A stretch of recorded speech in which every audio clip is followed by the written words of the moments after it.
च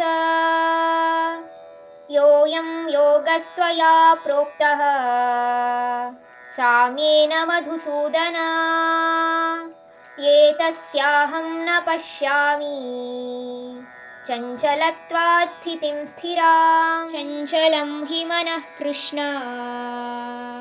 प्रमाथि फलवद्दृढम् तस्याहं निग्रहं मन्ये वायोरिव ಸುದುಷ್ಕರಂ.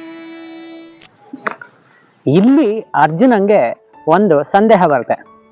ಹೇ ಮಧುಸೂದನ, ಈಗ ಎಲ್ಲ ರೀತಿಯ ಯೋಗಗಳನ್ನು ನೀನು ಹೇಳಿದೆ, ಮತ್ತೆ ಎಲ್ಲದರಲ್ಲೂ ನಾವು ಎಲ್ಲರನ್ನೂ ಒಂದಾಗೆ ಅಥವಾ ಒಂದೇ ಅನ್ನುವ ಭಾವನೆಯಿಂದ ನೋಡು ಅಂತ ನೀವೇನೋ ಹೇಳಿದ್ರಿ.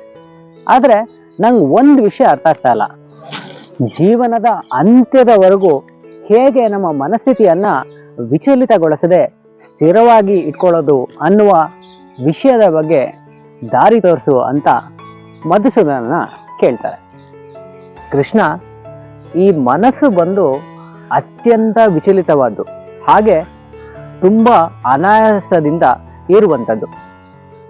ಎಷ್ಟು ಗಟ್ಟಿಯೋ ಅಷ್ಟೇ ಶಕ್ತಿವಂತ.